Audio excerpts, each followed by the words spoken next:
to this episode of Art Sibley in Conversation. My name is Diane Collin. I am a woman with short hair, blue eyes, and glasses. Behind me is a dance studio with gray walls, tall mirrors, and spotlights. This series presents artists, academics, and project leaders who dedicate their time and energy to a better accessibility for people with disabilities in the arts. You can find more of these conversations on our website, artsably.com, which is spelled artsably.com.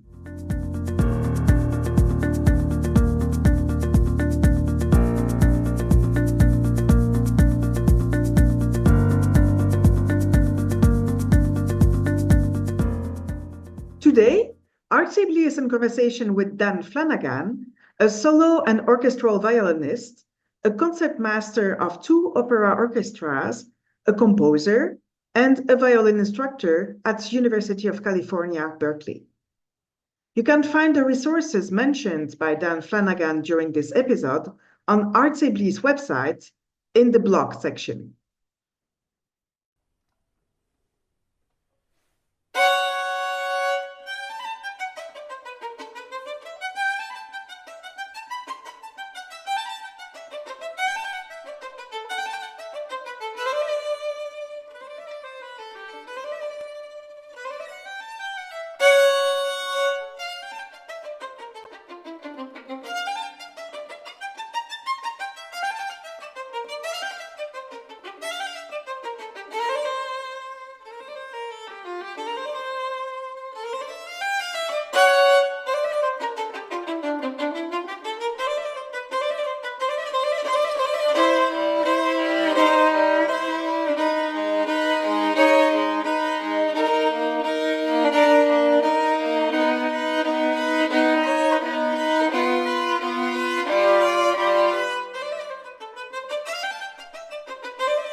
Hello, and welcome to this new episode of Art Sibley in Conversation.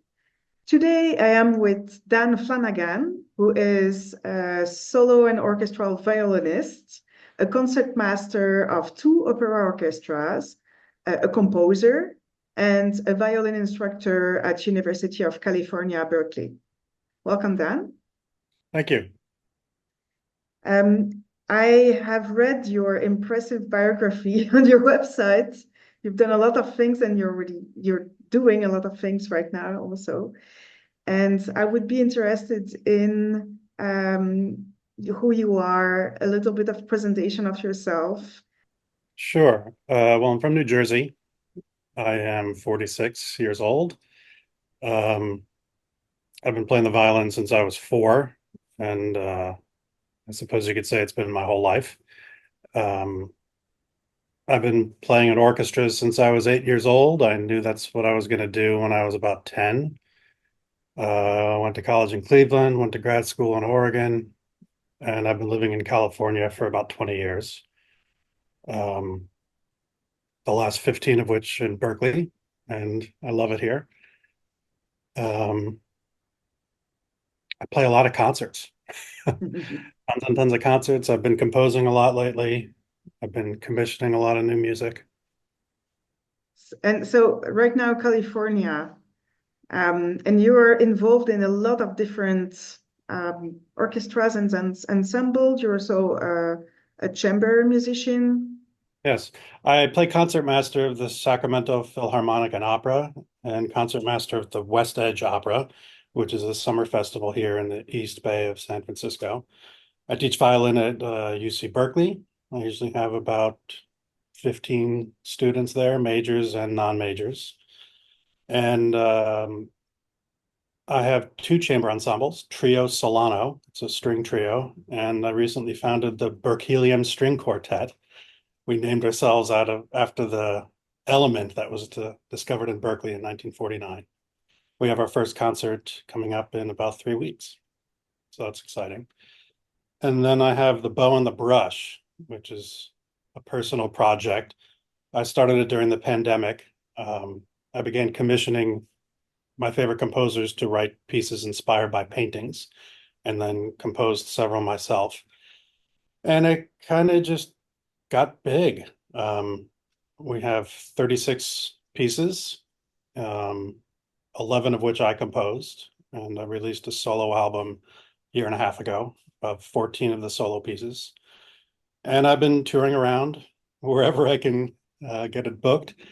I did a Carnegie Hall recital this past March, which is a really big deal for me. I performed it at libraries and universities and art museums and new music series all across the United States, France, Italy.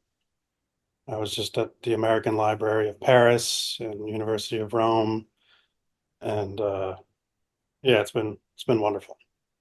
So I guess that when you're doing that kind of work, you're also discussing with the audience and how they have felt their own interpretations of these paintings that you're performing. Yes, I think that's a crucial part. Um, the composers all interpret the art differently, which has fascinated me.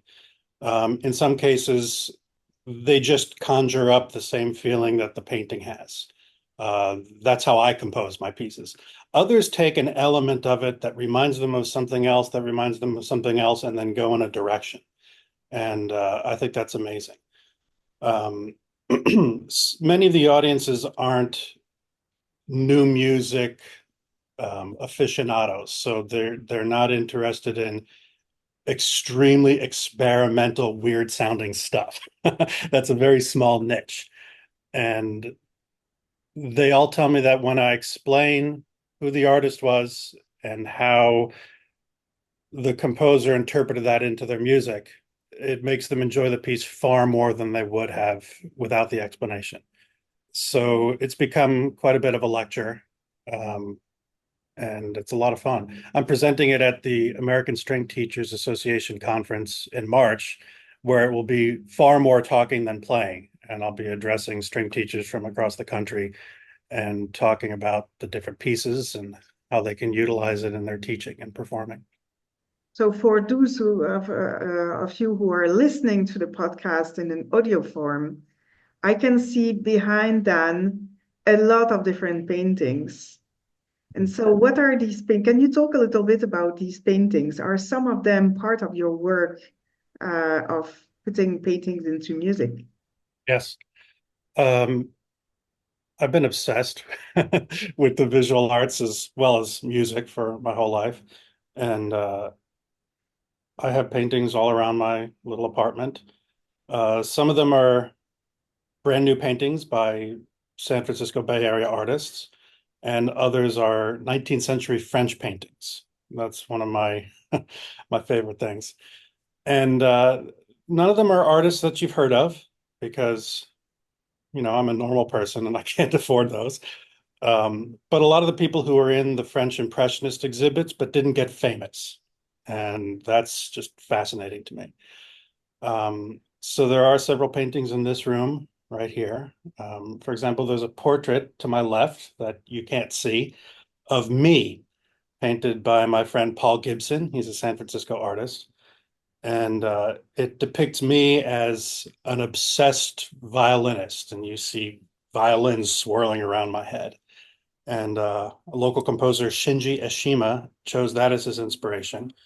And he made the piece about my collection of art and put together a collection of violinistic techniques. And it's a very beautiful, soulful piece that I've been performing a lot. Next to that, there's an abstract painting by Nikki Vismara, and Libby Larsen chose that.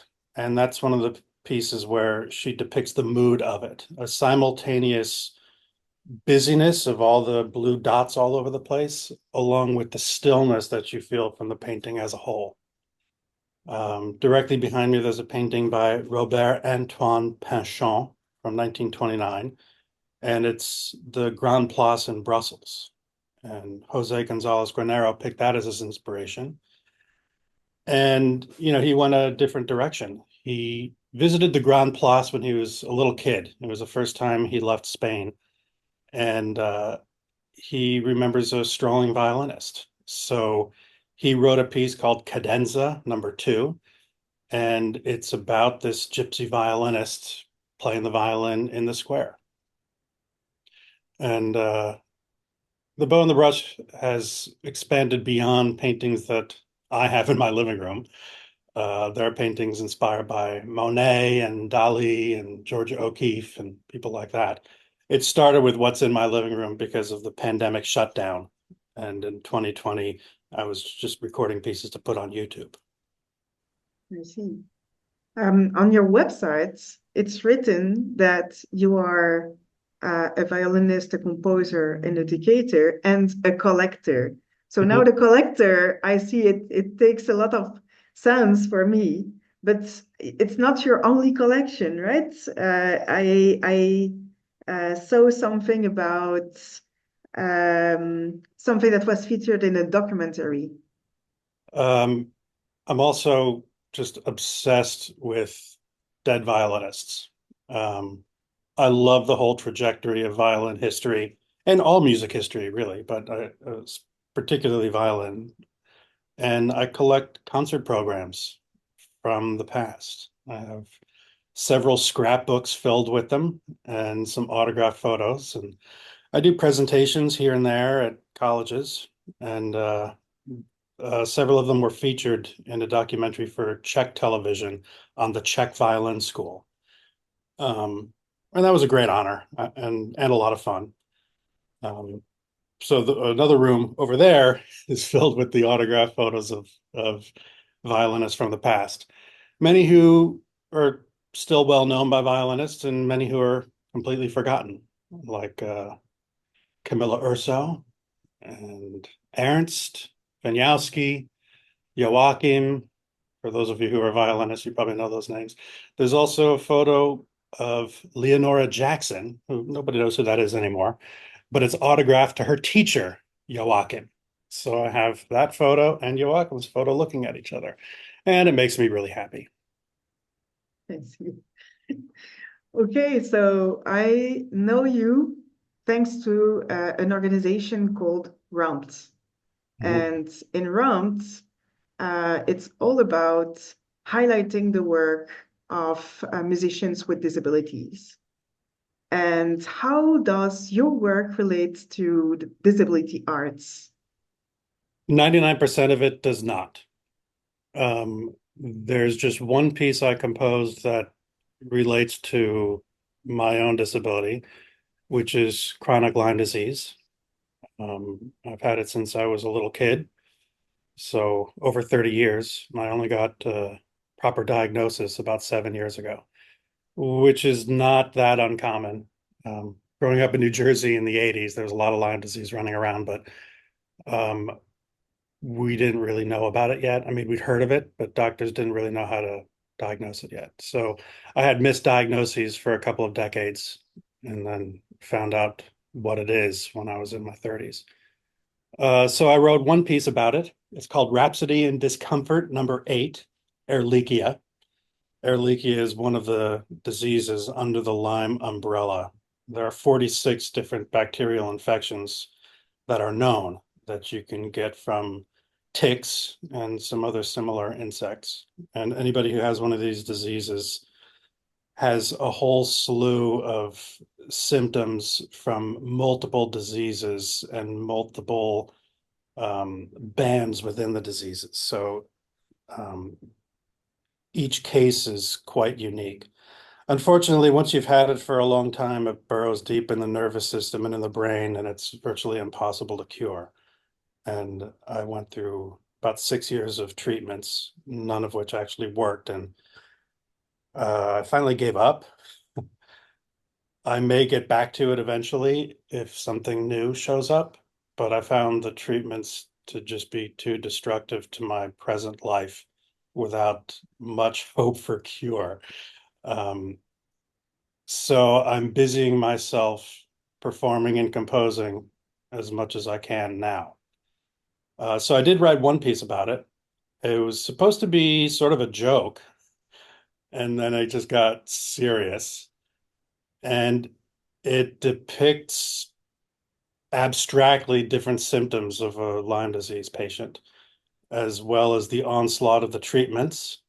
Um, and then I commissioned an artist with Lyme to create a painting. Her name is Nancy Schroeder. She's in Connecticut.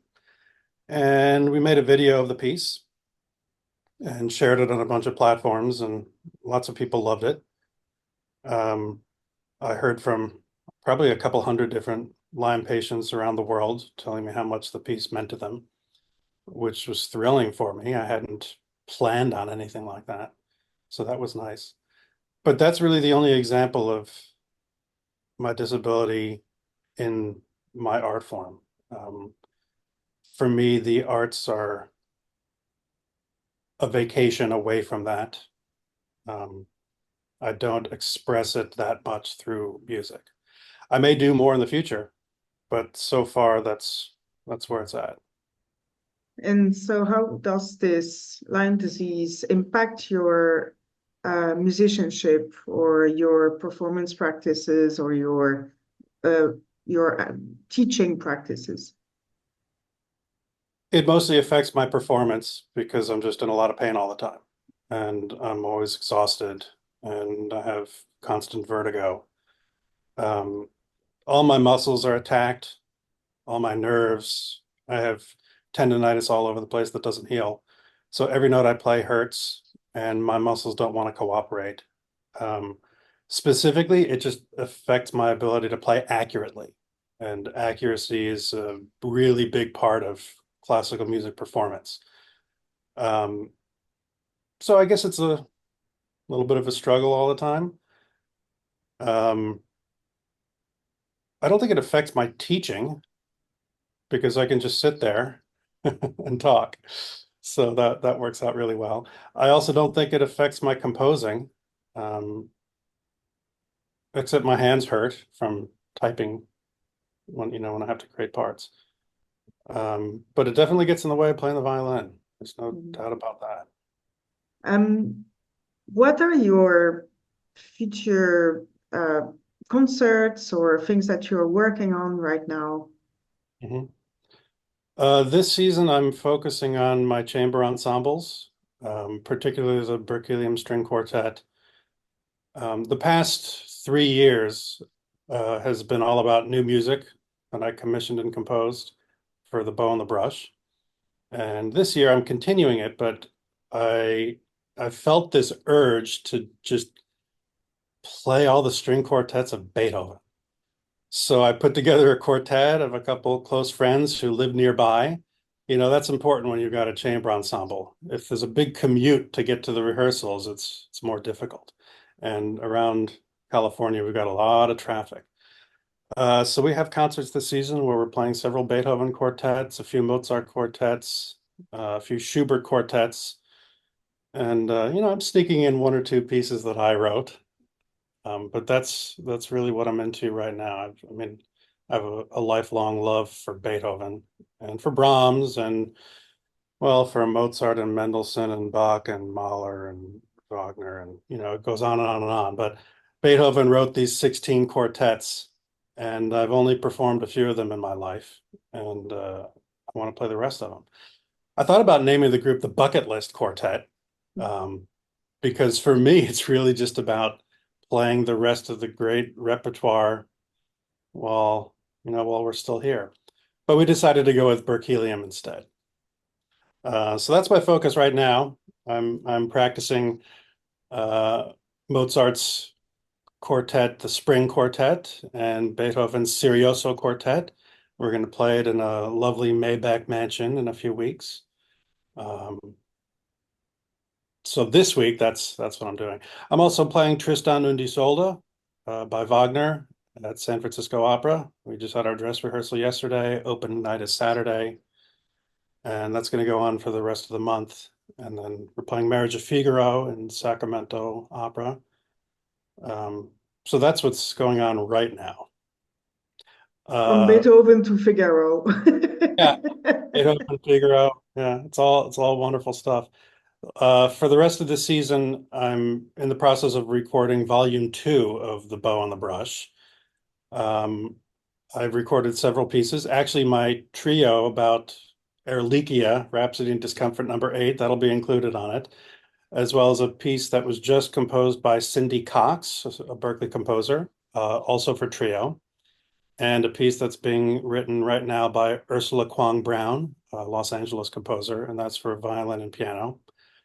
So I'm recording these pieces this season, and hopefully that album will be released in 2025. Where can we follow all that? On your website? Definitely on the website. It's on social media. The albums come out on all the streaming platforms. So the volume 1 is available, everywhere, Spotify, Apple Music, all that. And volume 2 will be as well. When it gets released, I'll certainly announce it on Facebook and Instagram and my website.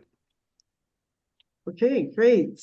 We're looking forward to that. Actually, if you want to send it to us, and we will just spread the word also. Oh, wonderful. Thank you. I will. I have a last question for you, and it's about people who might have motivated you or inspired you or brought something in your musical career. If you have one or two people to think of and to name, who would it be and why? One or two. Well, I'm Or sorry. more. Sorry to the other 49 that there isn't time to mention. I was lucky to have many wonderful violin teachers throughout my life. Louise Butler when I was a kid in New Jersey, who I'm still in touch with, and Janina Robinson after that, and Linda Cerrone when I was in college in Cleveland. Hal Grossman, Fritz Gerhardt, these were all wonderful teachers, all of whom I'm still in touch with, except for Janina Robinson, who's passed away. In the early part of my career, the conductor Michael Morgan, he made a big difference for me. He's now deceased, but I was his concertmaster in Sacramento for many, many years, and he did a lot to help me. But when he died, I learned that he did a lot to help a lot of people. It wasn't just me. Everybody came out of the woodwork talking about how important he was to them. Currently, there are two people at UC Berkeley that are a big influence on me. One of them is Cindy Cox. She just retired as professor of music, and I've been studying composition with her. And David Milnes, he's my boss, and he directs the orchestra and instrumental music. And he creates a lot of opportunities for all of our students and for the faculty. We play a lot of new music together, and I'd say those are the two big influences on me right now. Well, thank you so much for your time with us today. And we will publish some of the resources that you mentioned on RTB's website. Great. And yeah, with the interview very soon. Thank you so much. Well, thank you. Have a great day and talk soon. Thank you. You too.